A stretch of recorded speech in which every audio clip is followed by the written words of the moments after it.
Hey, it's Jeff, and we're back for day 5 on the Viking expedition ship Octantis on the Antarctic Explorer cruise. And today we're at Damoy Point on Wiencke Island. And the biggest event we did today was kayaking, which was really fun. This is the first time we had kayaked on the trip. And so we met at the midship to board a rib boat, which actually takes you out to the kayaks. So they keep the kayaks closer to shore where the sea is a little calmer. They take you out to them in a rib boat. So you board that, you head out to the rib boat. We had a great guide who was extremely knowledgeable and had a ton of experience with kayaks and with Antarctic kayaking in particular. And she knew about the birds and the area and had a ton of great stories for us and tips that she shared with us.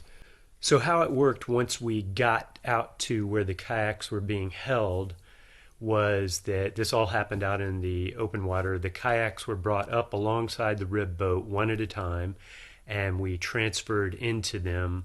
That transfer was a pretty easy process. It was very thoroughly explained and demonstrated beforehand. Actually, there's a really good video on the onboard TV channel going over exactly how to transfer from the rib boat to the kayak and back, and how you should step with your feet and where you should hold your hands and all that, which you should definitely watch. So as far as the kayaks, these are pedal kayaks, not paddle kayaks, and I had never used a pedal kayak before. I thought it was really neat. I'm a big fan of them. Some of the biggest advantages of them over a paddle kayak are, first, particularly in Antarctica, that you don't get wet when you're rotating your paddle back and forth. And typically if you paddle kayak before, the water runs down the paddle, even if there is a water guard on it, and you end up getting wet and you put water over the person in front of you if it's a tandem kayak. So none of that. And secondarily, it allows you to be hands-free, so you can use a camera and you can be more active when you're kayaking. So these kayaks were Hobie Mirage Oasis kayaks, tandem kayaks, 2 persons, and they were sit-on kayaks, not sit-in kayaks. So there was no skirt. You were just sitting out on the top. But you're in a full kayak waterproof outfit, which is different than the normal outfits that you wear on a hiking expedition from the ship. So these, as you can see, are a different color, and they're waterproof, and you get booties, and they're tightly fitting around the ankles and the wrists so water doesn't get in. Really professional organization on the gear that you wear for this. So back to the kayaks. The kayaks do have an emergency paddle on the side of them that you can use if you get in a jam. But basically, how these work, the feet movement is, it's not like a bike. It's not a circular motion. It's a pedaling up and down, left and right. So the left and right feet go up and down, and there's a forward and reverse switch between the pedals that's kind of between your legs, which is 2 different handles, a green one and a red one. And what you have to do to switch from forward to reverse is you first level your feet, you put your feet level with each other, and then you pull on the rod that you want to go. So green would be forward, red would be reverse. So you would level your feet and pull on green to go to put it in forward mode, and then you can let go of the rod and you pedal and it'll go forward, and you could level your feet again and pull on the red knob to go reverse. And then the way that you steer, I didn't get a great picture of this, but I found one online, is that there's a little knob right where your left hand would normally rest on the side of the boat, and that lever is basically, it rotates left and right.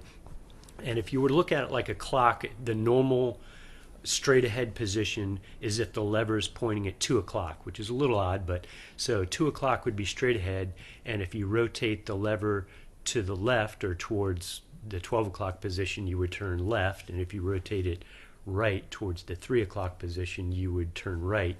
And you get the hang of it really quick. It's easy to learn, and I actually enjoyed it a lot. I liked it better than paddle kayaking by the time I was done with it. So once we get in the kayak, you move off to the side and you let the rest of the people on the rib boat load onto the kayak, and you kind of stay there in the area, and we usually kind of stayed as a group, fairly spread out, but a group. And then once everybody was on board their kayaks and the guide went last, we kind of headed off towards the penguin colonies, which were on shore. So you could smell them before you could see them. You'll definitely learn the smell of a penguin colony on these trips. But as you get closer, it was neat. You could get pretty close to the shore. You could see the penguin highways going down towards the water. You would see all the penguins out on the rocks on their nests. You saw the people who were on the land excursion heading up to the huts that are on shore. There's the Damoy hut and the refuge hut, which are right there on shore. And occasionally we got a neat sight, which was penguins either heading into shore from the sea or out to sea from the shore would pass by us in groups, leaping out of the water, and that was really neat to see. So we hung out there by the shore and kind of explored for a bit. She told us a bunch about the wildlife and the birds and the shore and the huts. And then after a bit, we headed over to the ice face, which was off to the left of us, which was very impressive up close. This was probably, it's hard to say, maybe 30 or 40 feet high face right there next to the shore. And this is on the land, so there's much less risk of it calving or falling off and causing big waves than if it were over water, which she explained to us. So we were able to get pretty close to it. And we explored along the ice face there for quite a while, again getting more stories from our guide. I'd say we were out probably for a total of about an hour and a half, which my pro tip is to bear that in mind when you decide how much coffee you're going to drink for breakfast that morning. Definitely is a factor when you're out on the water and there is no way to get anywhere. So after we finished with the ice face, we headed back over towards where the rib boats were. And we, at one point in time, we all gathered up together because she wanted to get a group shot of us. So that was kind of neat. All the kayaks came together and we huddled up and she got a shot of us with the ship, and that was kind of fun.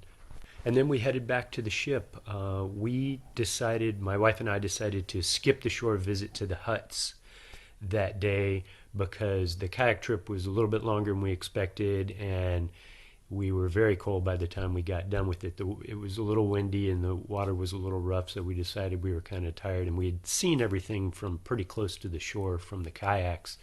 So we decided to just relax the rest of the day. We went to the spa, did the sauna, the indoor heated pool, snow grotto, that kind of stuff. I'll go into that a little bit more in a future video, but that was enjoyable. We did it a number of times.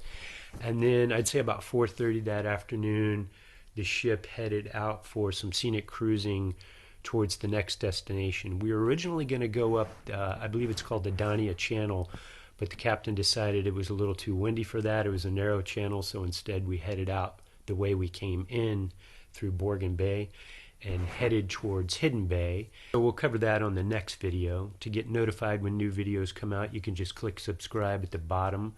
And if this video has been useful, you can let me know by clicking on the like at the bottom. Thanks very much. I'll talk to you soon.